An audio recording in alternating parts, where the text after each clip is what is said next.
Hey guys, and welcome back for another tutorial. Today I'm going to be showing you how to make this really beautiful Dresden plate. This is such a pretty quilt block. You can add it to any project, even your zipper pouches, which is actually what I made out of the first one that I made. This is such a beautiful piece, and if you have packs of charm squares or some beautiful yardage that is all in the same tonal range, then you can mix and match and make something beautiful. I will have a template over at the blog post, which will be linked below, as well as the information icon in the top right hand corner of this video. So you do not need a special ruler, just a little template. I'm using a very small self-healing mat, a little rotary cutter. The smaller the blade, the more dexterity you have, and also some poking tools. So I'm going to be making the 3-inch version today. So I'm just going to place that on my self-healing mat. I really like the little ones. So if you ever find the little ones and you're like, what is that even good for? This is what it's good for.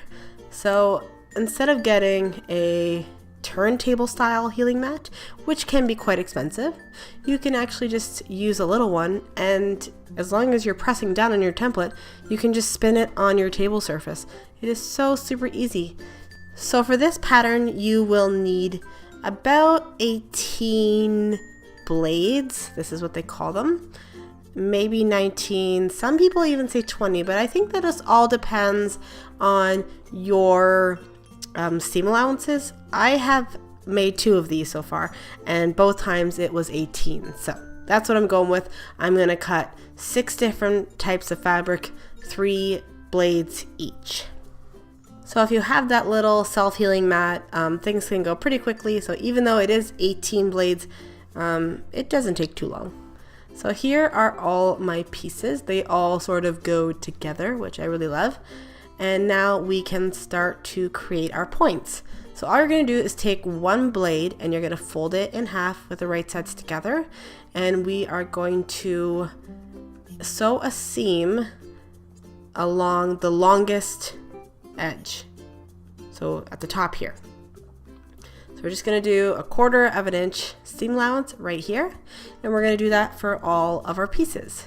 So I'm just going to put that in my sewing machine. I'm going to make sure that I tack it at the beginning and tack it at the end, because we will be flipping these. So I want to make sure that my stitches are locked so that they don't come undone when I go to flip it right sides out. So if you want to save on thread and not do them one at a time, which does take a lot longer, you can easily just keep feeding them into your machine, sort of making like a chain.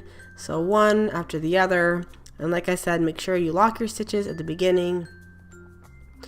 And then at the end, you're just going to cut them apart. So I really like this. It makes things go a lot faster, especially when you have 18 to go through.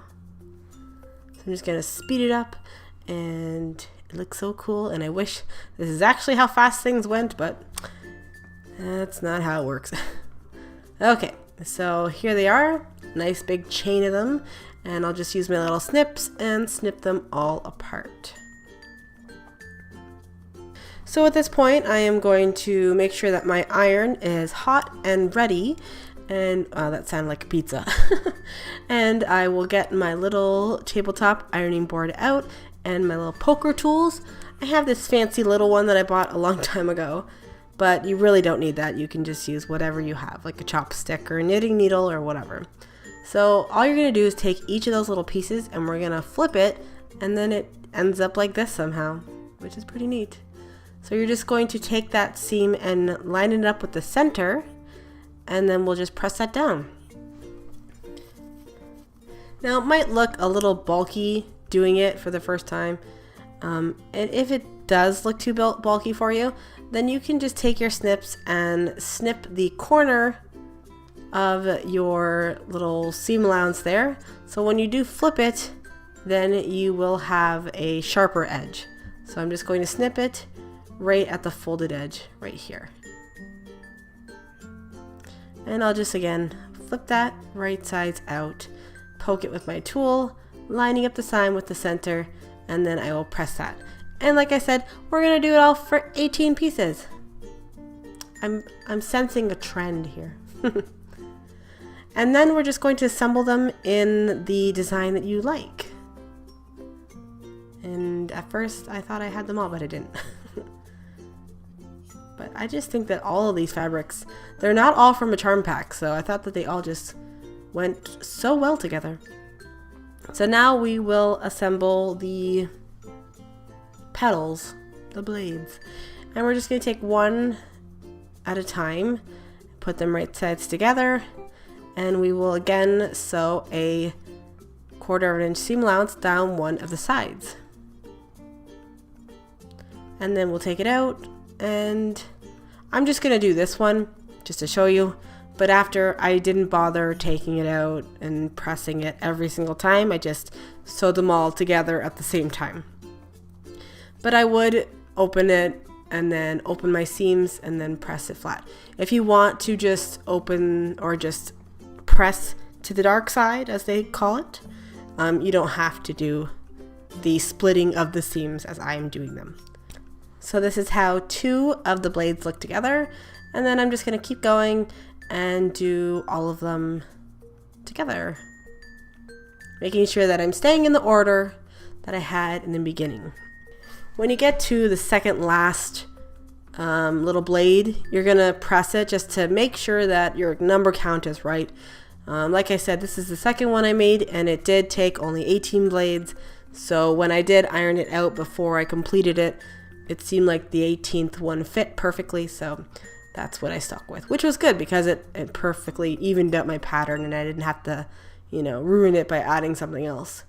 And now I'm just going to press it all nice and flat, and then we can decide what we're going to do for our center. So I wasn't sure if I wanted to do one of the existing fabrics or another fabric, so I just, picked and choose what I thought looked good. I think that one looked perfect. So I took one of these squares and then I measured how big I want my circle to be. So we're going to create 2 more templates now. So I have a 3 1/4 inch open, 3 3/4 inch opening, and I want it to cover up, I'm going to say like 4.5 inches. So it'll be basically like a 1/2 inch over the, the blades. So you can either use a protractor, or I have this handy dandy EK6S circle cutter. I'm going to cut 2 circles. The first circle is going to be the actual measurement of the circle that I want to go on my Dresden plate, and then I'm going to cut a larger one that will have 1/2 inch seam allowances. So whatever your circle measurement is, cut a second one 1 inch larger. So this is my larger circle, and then I'm going to cut, this is the smaller one, this is the one that's the actual size that I wanted it to be. I ended up cutting it from a 5 inch quill square, which was a little too tight, and I do not recommend this, but I really wanted this fabric, so you'll see very shortly how tight it was. But I still managed, and it was fine in the end. So it fit perfectly. Obviously, this was a 5 inch circle, and I just cut out the circle, of course, and then I have to basically hem the edge of the circle, which seems really difficult, but it actually is quite ingenious. So I'm going to take a needle and thread, and I'm going to actually do a running stitch all the way around that circle fabric, and then this pink circle is going to be the template that will mold the fabric perfectly. So you're basically just ruching up the edges, or gathering, so that it just hems itself. It's really amazing. The first time I did this was on a skirt, and I was just like, what? Because it was a curved skirt, and I'd never done that before, because I always did regular flat skirts. But so you're going to take that pink circle and you're going to put it in the fabric, and then you'll just pull your threads, and then it'll just kind of wrap around your template. If you've never done this before, it is quite amazing. At least it was for me. And then you're just going to press it so that it just stays. See how tight? That's a little too tight. Too close for comfort, if I might say so myself. So then I just put it on the... Look at how perfect that looks. Oh, I amaze myself sometimes. Okay, that's enough. So now I'm just going to, like I said, press it, and then after I'll take the paper out because I don't need it, so you can save it for your next Dresden plate. And you don't even need to keep that thread in there. You can rip that thread out too if you want to. So yeah, I'll take that paper out and then give it one last press to make sure. And then we can apply it to our Dresden plate, or I guess it's not a plate yet because we're not done. So you just want to center it where you want it to be. And from here, some people like to hand sew it. Some people just do a regular stitch. But I think this is a good opportunity to look at your decorative stitches, which I will do. So I was looking and I really like 28. There's a few options, but I think the 28 kind of looks like a blanket stitch sort of. So I went with that one. It looks like it's hand done, don't you think?